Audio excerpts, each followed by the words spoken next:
Bismillahirrahmanirrahim. Assalamualaikum warahmatullahi wabarakatuh.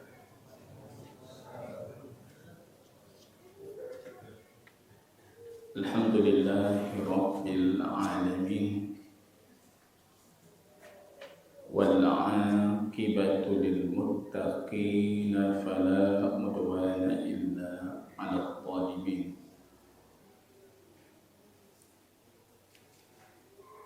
Asyhadu an la ilaha illallah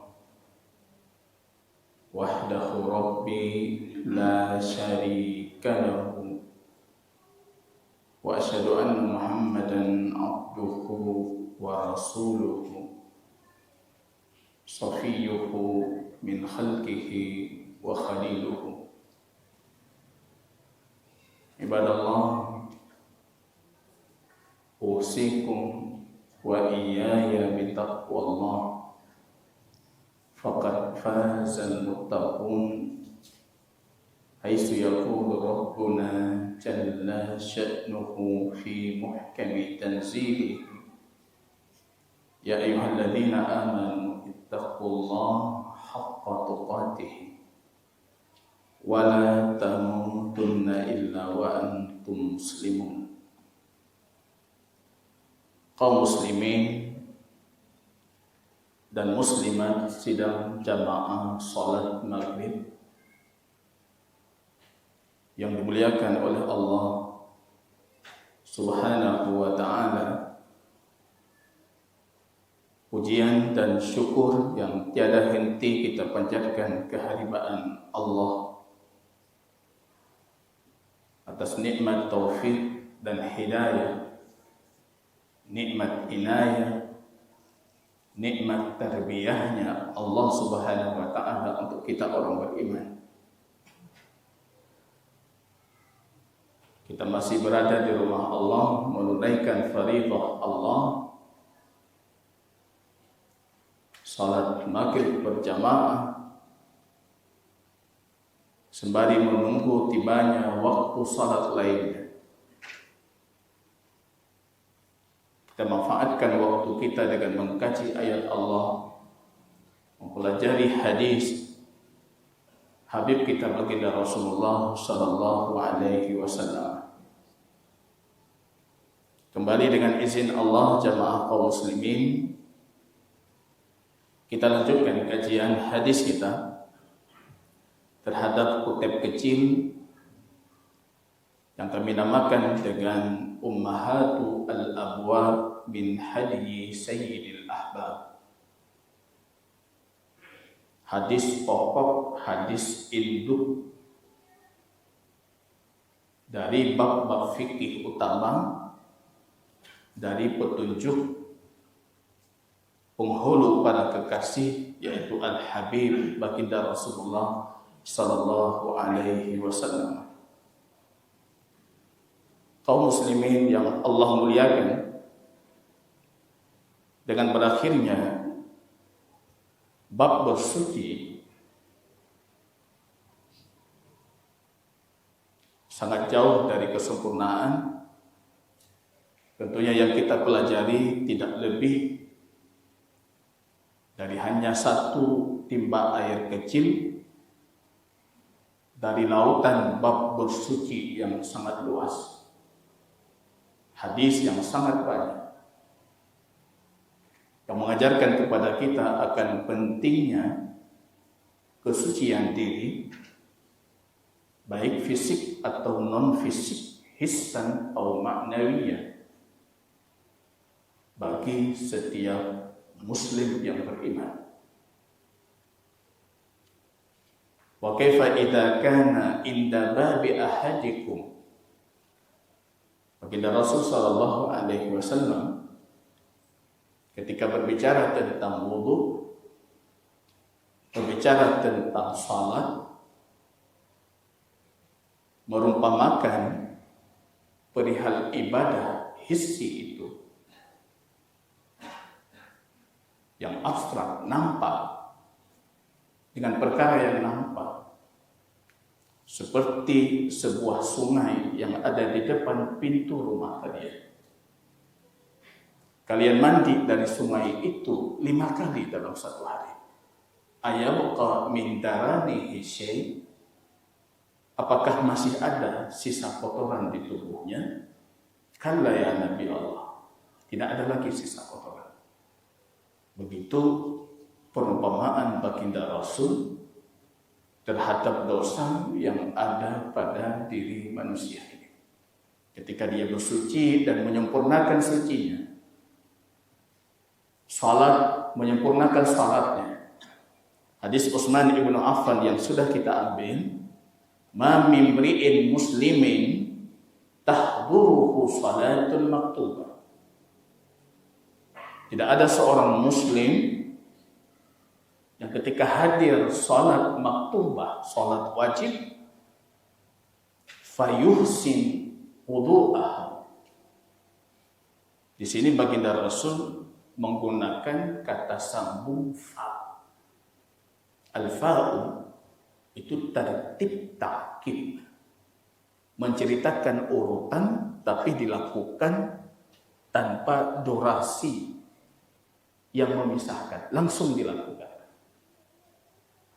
Maksudnya apa di sini? Berbeda kalau baginda Rasul menggunakan kata hubung summa. Summa ta'lamun, summa ya'lamun, summa azur. Summa itu kemudian. Setelah dilakukan berurutan, tapi ada durasi waktu yang memisahkan. Lungjak bak rumah Tungku Ahmad di leh. Kemudian lehnya lungjak rumah orang. Belum tentu saya pulang dari rumah Tungku Ahmad, saya langsung ke rumah Anda.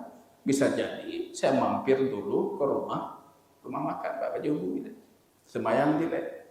Itu semua. Tapi kalau fa, ini langsung, Pak. Apa pelajarannya, jemaah? Muslim itu kata Rasul, kalau tiba waktu salat, tahduruhu salat, fayuhsin al-wudu. Dia bersegera pergi mencari air untuk bersuci. Hana prele.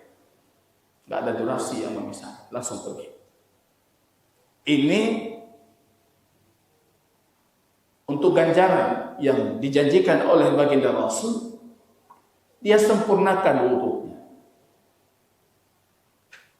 Apa standar kesempurnaan wudu? Sesuai dengan petunjuknya Rasul. Wa khusyu'ah, dia sempurnakan khusyuknya. Khusyuk dilepas khusyuk. Apa yang terjadi? Waruku'aha illa kanat kafaratun lima qablaha minat. Kecuali itu jadi pelumur dosa antara kedua salatnya. Nah, ini yang kembali ke hadis Rasul tadi. Seperti sebuah sungai yang mengalir di depan pintu rumah kalian, yang kalian mandi di situ tiap hari 5 kali itu. Apa tersisa? Dosa di tubuhnya, kotoran tidak ada. Begitu juga dengan salat. Tapi harus dengan khusyuk. Dengan ihdarul qalb, menghadirkan hati. Al-khusyuk, al-qalbun wa'id. Hatinya itu tahu yang dia lakukan.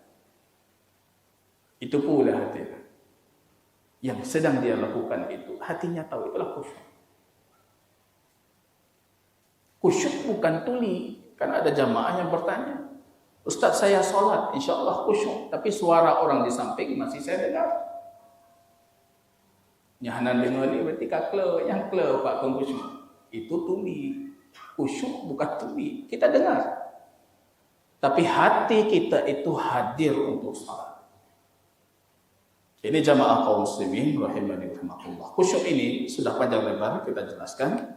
Baik ketika berbicara tentang hadis pertama, bab niat, atau berbicara tentang sifat wudhunya Utsman ibnu Affan. Kita sudah menjelaskan ada kesimpulan dari khusyuk yang disebutkan oleh Ibnu Taimiyah rahimahullah dalam Al-Majmu'. Cara khusyuk itu cuma 2 cara. kuatkan pendorong untuk khusyuk, hilangkan penghalang dari khusyuk. Jadi hana kiat, hana rahasia khusyuk nggak ada. Anda mau khusyuk, semua kita mau. Semua yang mendorong Anda khusyuk itu kuatkan. Seperti apa pendorong khusyuk? Hadir salat di awal waktu. Sempurnakan wudu. Salat sunnah. Menghadirkan Allah, muraqabah. Allah melihat saya salat. Ini yang kita sebutkan di pertemuan sebelumnya. Abdullah ibn Umar kalau berwudu saja pucat wajah. Betul itu terbayang Pak, pucat wajah. Kenapa pucat? Saya akan berhadapan dengan Allah Rabbul Alamin. Nah, pucat. Saya berhadapan dengan Allah Rabbul Alamin. Pucat wajah. Hadirkan muraqabatullah. Hadirkan muhasabatullah. Maliki yaumiddin. Allah akan menghisab. Awwalu ma yuhasabu alaihi al-'abdu yaumal qiyamah as-salat. Yang pertama kali dihisab apa? Salat. Yang pertama kali dihisab salat. Tak mungkin kita salat kecuali dalam kondisi kita menyempurnakan salat. Ini jamaah kaum muslimin rahimani rahimakumullah. Saya rasa pembahasan ini sudah kita kupas di kajian sebelumnya. Kita lanjutkan hadis berkaitan dengan tata cara salatnya baginda Rasul. Kita mulai dengan faslun fi sifati raf'il yadaini inda takbir. Cara baginda Rasul mengangkat tangan ketika takbir. Ini tujuan kita jamaah. Kita tahu semua gerakan salat kita. Saya tahu Rasul melakukan seperti itu. Sekiranya saya tidak tahu, saya tidak akan melakukan. Nah, tolong kalau Rasul lupa lagi, lupa. Dari semua yang saya lakukan, kalau saya angkat tangan seperti ini, saya angkat tangan seperti ini, saya tahu Rasul melakukan seperti itu. Dan ini akan menjadi ibadah yang pertama kali kita dihisab. Maka saya maunya ketika kita salat, semua gerakan salat kita itu dari awal sampai akhir bisa kita pertanggungjawabkan. Hana tentu bukan lagi lu ngawahan lupa lagi tika lagi nyo. Ya Allah, hentanya mbak tengkulu. Tapi ketika saya lakukan, saya tahu Rasul melakukan seperti itu. Ini tujuannya jemaah. Maka harapan kami yang mengikuti kajian ini, kita mulai malam ini berbicara tentang af'al as-salah. Gerakan-gerakan salat. Gerakan salat. Dan kita tahu semua gerakan itu diriwayatkan dari Rasul sallallahu alaihi wasallam sempurna. Jadi jamaah kaum muslimin, sebelum kita lanjutkan, kenapa para sahabat meriwayatkan gerakan salat Rasul? Nah, kecil. Kecil. Kenapa para sahabat meriwayatkan cara salat Rasul? Itu petunjuknya apa? Menunjukkan jemaah, kalau salat itu tidak bisa saya lakukan sesuka hati, tauqifiyah, harus berhenti dengan petunjuk Rasulullah. Rasul melakukan tidak? Rasul melakukan. Kalau Rasul melakukan, lakukan. Maka petunjuk baginda Rasul dalam perihal salat ini, sallu kama ra'aitumuni usalli. Lihat bagaimana aku salat, maka salatlah. Lihat. Kalau di Bandung Semaya. Dan tradisi ini yang dihidupkan oleh para sahabat Rasulullah.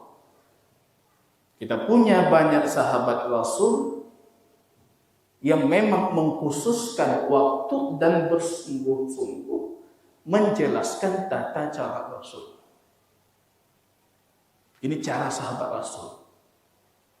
Kalau kita membaca hadis Malik ibn al-Huwairis, beliau mengumpulkan 10 sahabat Rasul yang senior.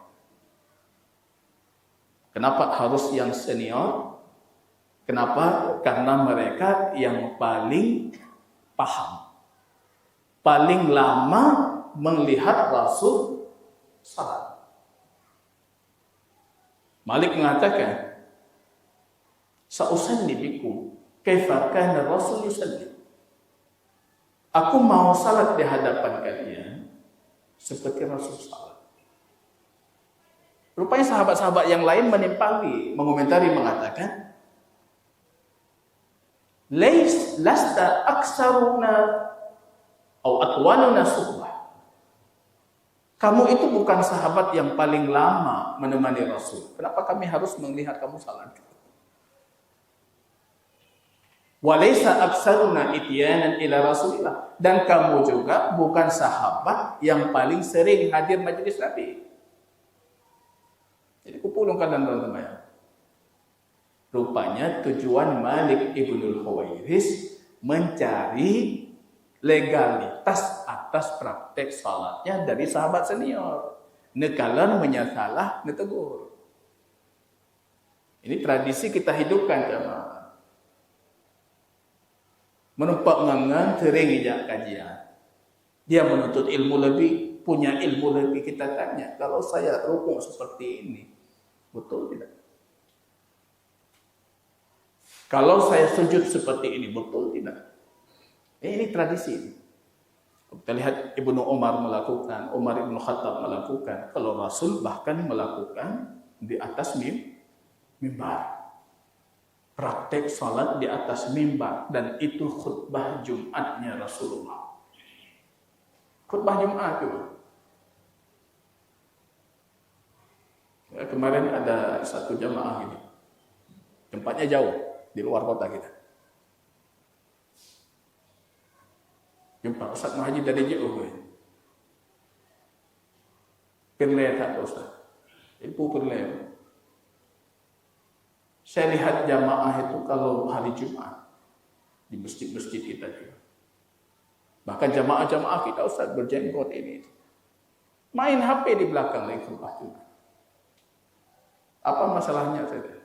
Itu masalahnya Ustaz, karena khutbah kita hari ini itu tidak memperbaiki, bukan menjelaskan penyakit umat secara langsung. Jadi wasiat khutbahnya takwa, wasiat khutbahnya beriman, pembahasan-pembahasan umum yang sulit jamaah mengaplikasikan. Tapi kalau kita lihat khutbahnya Rasul, khutbah Jumat, salat. Begini cara sholat. Khutbah Jumat, cara mandi junub. Khutbah Jumat, cara mandi junub. Selesai masalah umat satu selesai. Ini jamaah kaum muslimin rahimahullah. Ini tradisi sunnahnya Rasulullah. Di dalam kitab Ummahatul Abwab min Haji Sayyidil Ahbab ini, dari semua praktek baginda Rasul, saya coba pilih praktek-praktek yang lebih kuat secara dalil. Kalau ada 3 praktek, kita pilih yang paling kuat.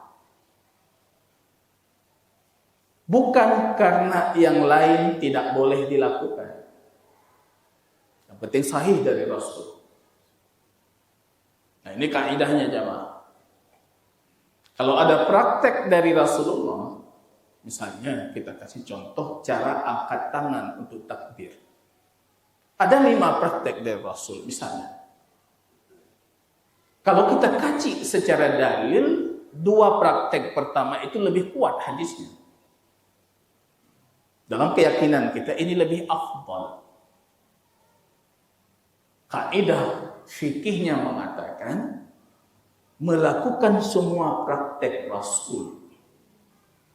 Walaupun secara sanad itu mafdul, bukan afdal, itu lebih utama dibandingkan memilih satu gerakan yang lebih afdal. Itu sepakat para ulama. Menyendiri belum hanya setuju Ustaz, tirong dan bukan ulama. Ini yang saya sebutkan sepakat para ulama. Misalnya ada 3 cara Rasul, 3-tiganya sahih. Anda tahu yang paling kuat itu cara yang pertama. Kalau seumur hidup anda salat dengan cara yang pertama, ini tidak lebih baik dibandingkan orang kedua yang dia mempraktekkan 3-tiganya di waktu salat yang berbeda. Walaupun kadangkala secara dalil itu tidak lebih afdal. Kenapa seperti itu? Siapa yang bisa jawab? Kok lahir kaidah seperti itu? Ini hadiah dengan izin Allah di pertemuan selanjutnya. Hadiah buku yang kemarin saya.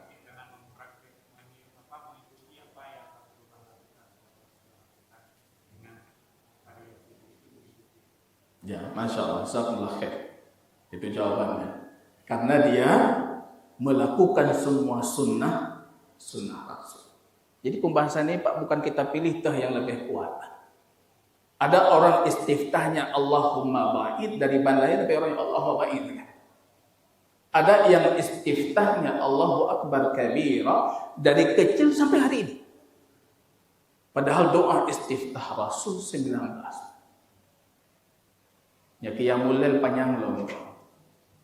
Wajah tu wajhiya sampai akhir, bukan di tempat kita berhenti. Wa ana awalul muslimin ditambah dalam Rasul. Atau doa yang kami ajarkan di kajian di tempat lain yaitu Allahumma anta qayyimus samawati wa lakal hamdu anta qayyimus samawati sampai akhir hadis. Ibnu Taimiyah membagi itu istiftah itu 3 jenis, minta pengampunan, mengakui dosa ataupun mensucikan Tuhan. Kita memilih dari 3 ini sesuai kebutuhan hati. Kalau dosa leutat, luar biasa dosa, banyak sekali dosa. Baca Allahumma ba'id. Bulan Ramadan mungkin ketaatan lebih besar, dosanya kecil. Jangan Allahumma ba'id. Allahu Akbar kabira. Pujian. Sesuai. Jadi hati kita hadir waktu kita sholat. Khusyuk. Bukan otomatis. Salah otomatis. Atau imam Allahu Akbar rukuk. Tanya pergi rukuk. Otomatis rukuk. Hati enggak hadir rukuk saja. Lisan keluar otomatis. Gerakan otomatis. Nah ini yang terjadi. Maka penting kita mengetahui semua sunnah Rasul tentang perihal salat.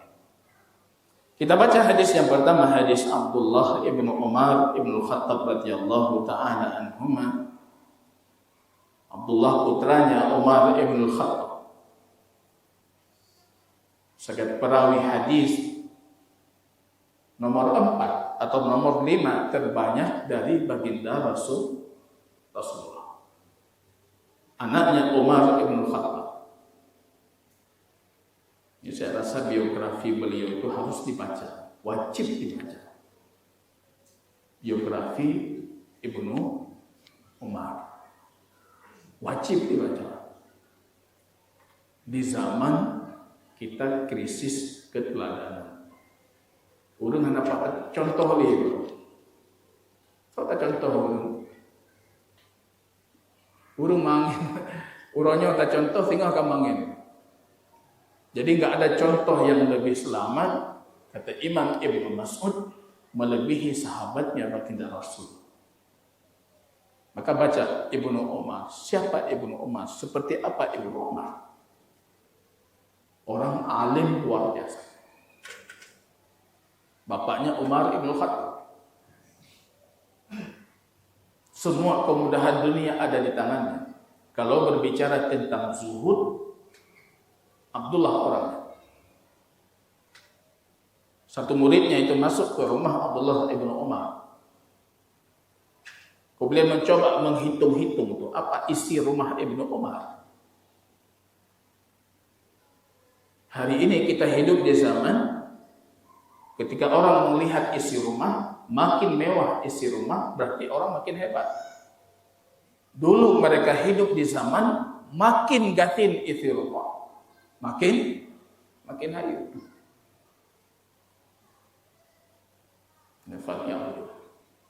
Muridnya itu menghitung-hitung, apa Ibnu Umar punya kuda satu, punya unta satu, punya ini satu. Harta beliau, kata muridnya, tidak lebih 100 dirham. Bukan dinar, dirham perak. 100 dirham. 100 dirham. Kalau kita hitung dengan kamil, mungkin 10 kamil. Itu sudah dihitung semuanya itu. Apa yang beliau naik, apanya. Di saat dunia itu ada di tangannya itu. Dunia tidak baca bawah. Tapi kata Ustaz, rumah saya mungkin lebih sedikit. Nggak sampai 100 dinar. Tapi dunia nggak ada di tangan. Memang bro, tegatin. Udah pegang. Ini dunia di tangan. Tapi dia bisa hidup dengan 100 dirham. Zuhud nomor 1. Belajar dari Ibnu Umar tentang kezuhudan.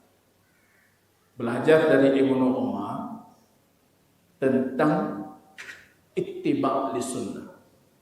Bagaimana upaya beliau mengikuti sunnahnya Rasul. Bahkan berlebihan. Berlebihannya tidak bagus, kita ambil yang bagusnya. Bahkan beliau itu dalam riwayat disebutkan, beliau itu kalau tahu Rasul salat di tempat itu, beliau pasti salat. Kalau sekiranya Rasul salat dan di situ ada satu pohon, beliau menyirami terus pohon itu supaya pohon itu tidak mati dan dia bisa salat di pohon itu seperti Rasulullah. Ya Ibnu Umar. Rasul naik sembahyang, diubah kayaknya, mbak kayaknya disiram sambil Ibnu Umar. Itu memang tidak disyariatkan seperti itu. Tapi yang kita ambil kegigihan beliau dalam mengikuti petunjuk Rasulullah. Maka dalam perihal salat ini saya sering menukilkan hadis Ibnu Umar. Kenapa? Karena dari sisi kualitas hadis selalu lebih kuat. Kemudian dari sisi kedekatan beliau dengan baginda Rasul dan lamanya beliau mengikuti Rasul. Dan seriusnya beliau mengikuti Rasul itu tidak diragukan, tidak bisa dibandingkan dengan sahabat Rasul yang lain. Ini hadis Ibnu Umar radhiyallahu taala anhu. Ra'aitun Nabiyya sallallahu alaihi wasallam. Aku melihat baginda Rasul salat. Ini sesuai dengan petunjuk Rasul, salatlah sebagaimana kamu melihat aku salat.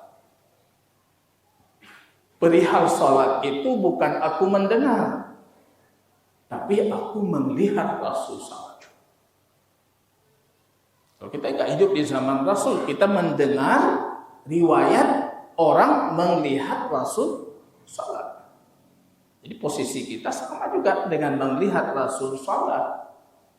Karena kita melihat hadis Rasulullah yang menjabarkan tentang salatnya Rasul. Apa yang dilakukan oleh baginda Rasul? Iftataha takbir fis shalah. Beliau memulai salatnya dengan takbir. Namanya takbiratul ihram. Nggak bisa, nggak ada, Pak. Nggak ada berarti Anda belum mulai salat. Rukun pertama salat, takbiratul ihram. Dilakukan dalam kondisi berdiri. Tirada. Karena kadang-kala ini yang masih muda-muda atau bahkan yang tua pun bisa keliru. Ketika dia masbuk, Dia mengejar mendapatkan rukuk dengan imam. Wate gedang getakbir hana imam. Akhirnya dia berlari untuk masuk, ya. Kemudian apa yang dia lakukan? Bisa jadi takbirnya sembari dia rukuk. Kenapa? Salatnya dia ini tidak sah. Karena takbir tetap dalam kondisi berdiri. Berdiri dulu, takbiratul ihram, baru takbir sekali lagi takbir untuk rukuk. Namanya takbir intiqal. Yang kita lihat nanti dari prakteknya Rasulullah Sallallahu Alaihi Wasallam. Baik jamaah kaum muslimin, Abdullah ibn Umar mengatakan baginda Rasul memulai salatnya dengan takbir. Lafadznya Allahu Akbar. Yang panjang cuma di lam. Allahu Akbar. Panjang di lam itu. Karena kata Allah itu Allah, nama Allah Rabbul Alamin, itu aslinya adalah Al-Ilah. Wazannya fi'al, maknanya maf'ul, yang disembah. Allah itu artinya yang disembah. Karena sering diucapkan, semua lisan mengucapkan Allah. Allah, Allah. Bismillah. Allah kan selalu terucap di lafaz dan lisan kita. Maka diringankan secara bahasa, dihilangkan alif lam pertama itu, akhirnya jadi Allah. Panjang lam. Dia kata ilah.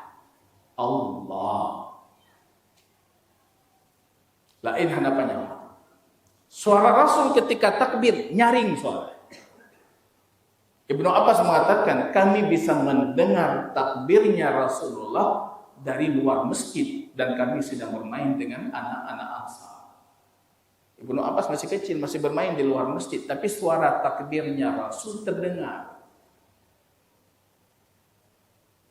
Nah, kecil imam bertanya, mikrofonnya Tuhan dia. Rasul mikrofon tan, yang ngeen di luar dengar Allahu Akbar.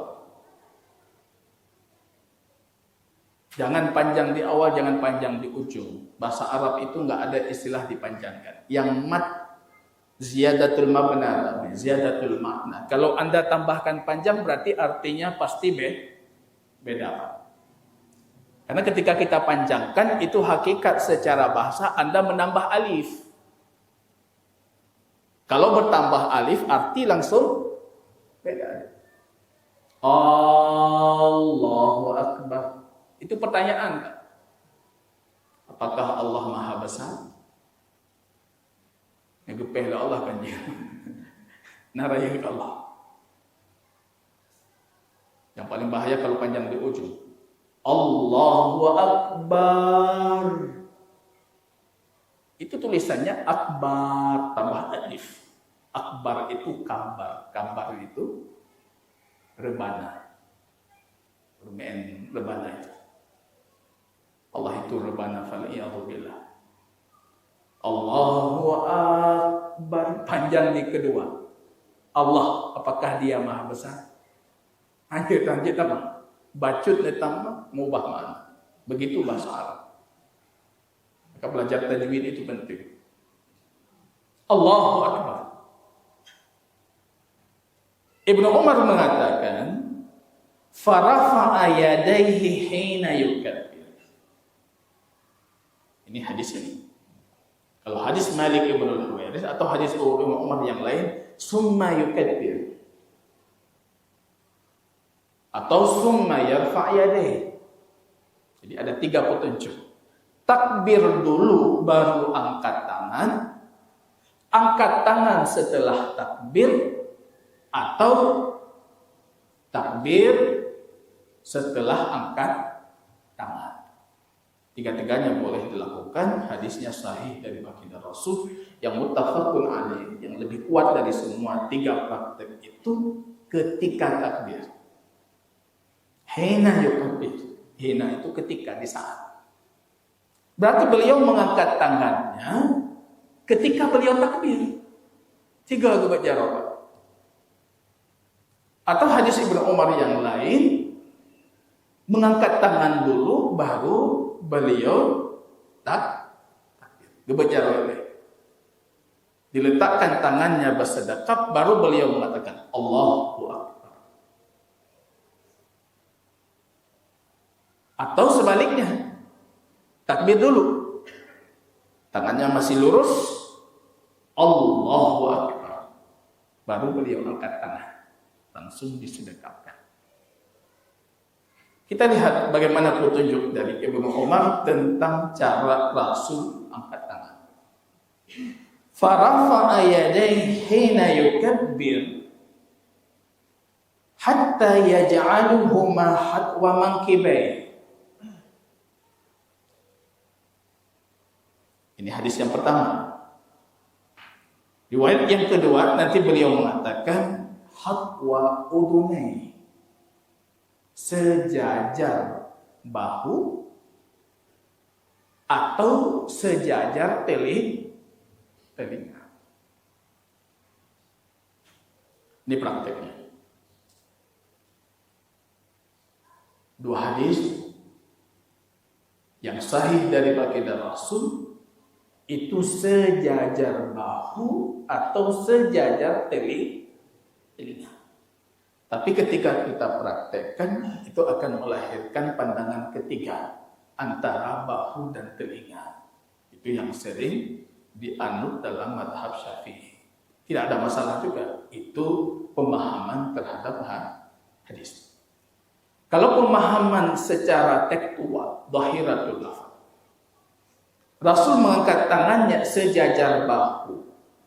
Ini tangan maddan itu tegak. Madmunatul asabi, jarinya rapat. Jarobu mono tepat menghadap kiblat, lurus, jarinya rapat. Dalam satu riwayat itu, riwayatnya lemah. Bahkan para ulama mengatakan tidak ada asalnya. Bahkan ada hadis justru yang lebih kuat, Rasul melarang ibu jari ini menempeli daun telinga. Yang dilarang, Pak. Kan belum larang Rasulullah. Abang semayang lagi. Teka mau buat lagi yang keperno, Pak. Long tanya Mbak tengkuknya anak tepeh aja, hancur. Mak betepeh. Jadi tanya tak sengaja betepeh, Pak. Padahal Rasul melarang betepeh. Posisinya Rasul mengatakan lurus. Sejajar bahu. Lurus sejajar bahu. Atau ini daun telinga. Lurus sejajar daun telinga. Sejajar, Pak. Kalau sejajar itu tidak mengharuskan akurat 100%. Tidak menempel. Sejajar. Jadi ada pandangan yang pertama dari Rasul, prakteknya sejajar bahu. Anak kelihatan apalagi orang tula angin, anak tula angin, laginya Rasul berkorban sejajar bahu, sejajar telinga. Imam Syafi'i menafsirkan itu sebenarnya satu praktek, kata beliau. Bawahnya sejajar bahu, atasnya sejajar telinga. Posisinya antara bahu dengan telinga. Beliau lebih condong sejajar bahu, sejajar telinga itu hakikatnya satu praktek yang sama. Tiga-tiganya tidak ada masalah, boleh Anda lakukan. Itu penafsiran terhadap hadis.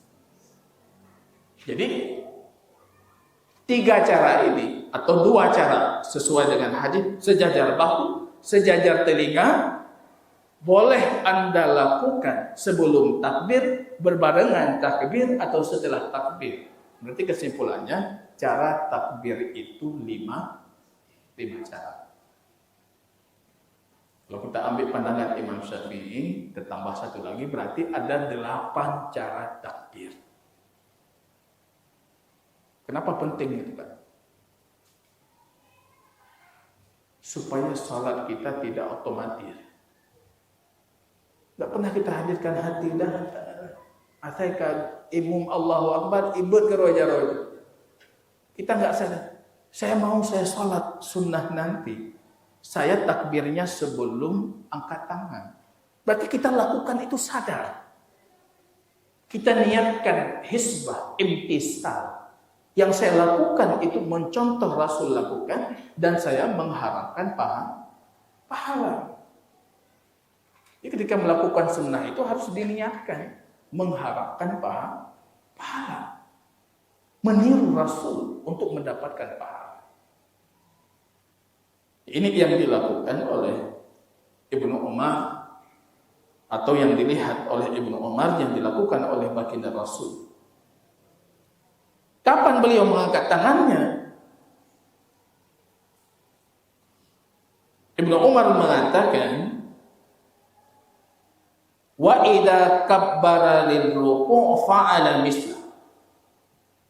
Wa idza qala sami Allahu liman hamidahu fa'ala misla. Wa qala rabbana walakal hamd wa la yaf'al dzalika hina yasjud wa la hina yarfa' ra'sahu minas sujud. Ini hadis ini yang dipegang oleh Imam Asy-Syafi'i. Bukan madhab Syafi'i, tapi Imam Syafi'inya.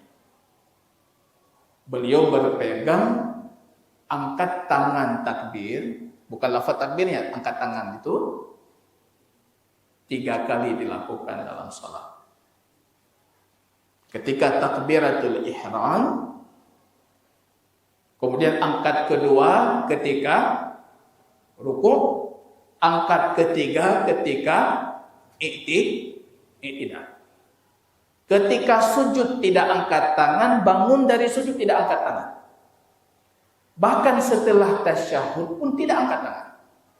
Itu pandangan pribadi Imam Syafi'i. Kitab beliau kokoh dengan pandangan itu. Bahkan menimpali yang mengatakan setelah tasyahud rakaat ketiga kita bangun, kita akan angkat tangan biasanya. Imam Syafi'i itu mengingkari itu. Walaupun diteliti oleh para ulama ahli hadis setelah itu, rupanya ada sekitar lebih 10 sahabat Rasul yang menukilkan hadis Rasul mengangkat tangan ketika bangkit dari tasyahud. Sehingga pandangan madhab Syafi'i yang muktamad, angkat tangan itu 4 kali, bukan 3. Walaupun Imam Syafi'i mengatakan 3. Kalau kata Imam Nawawi di Majmu' Syarah Al-Muhadzab, dia mengatakan madhab Syafi'i itu mengikuti sunnah. Angkat tangannya 4 kali. Padahal Imam Syafi'i sendiri cuma mengangkat 3 kali. Kenapa kata beliau? Karena madhab Syafi'i itu mengamalkan apa yang dikatakan oleh Imam Syafi'i. Kalau kalian melihat hadis baginda Rasul yang sahih, maka lemparkan perkataanku dan ambillah hadis yang sahih. Berarti ada 4 tempat jamaah kaum muslimin kita mengangkat tangan. Walaupun satu dari tempat ketika kita i'tidal, kita tidak mengatakan Allahu Akbar. Kita mengatakan sami Allahu liman hamidah. Wallahu ta'ala a'lam bishawab. Kita bacakan dengan izin Allah Ta'ala di pertemuan selanjutnya. Yang paling penting perlu saya ingatkan, zikir salat itu tidak bisa dalam hati, wajib. Itu rukun qauli, harus diucapkan dengan lisan. Yang takbiratul ihram tidak bergerak bibirnya, itu salatnya tidak mungkin sah. Madhab apapun tidak akan mensahkan salatnya. Kecuali cuma 2 ulama dari zaman dahulu sampai hari ini, cuma 2 ulama yang mengatakan cukup zikir hati. Itu Abu Bakar Al-Asam. Beliau berdalil dengan hadis sallu kama ra'aitumuni usalli, salat seperti kamu lihat aku salat. Rasul mengatakan lihat, tidak mengatakan dengar. Zikir itu dengar. Berarti yang wajib yang kita lihat mantap, yang tak dengar wajib. Dan itu lemah sekali argumennya. Harus ucap. Allahu Akbar. Baca Fatihah, ucap.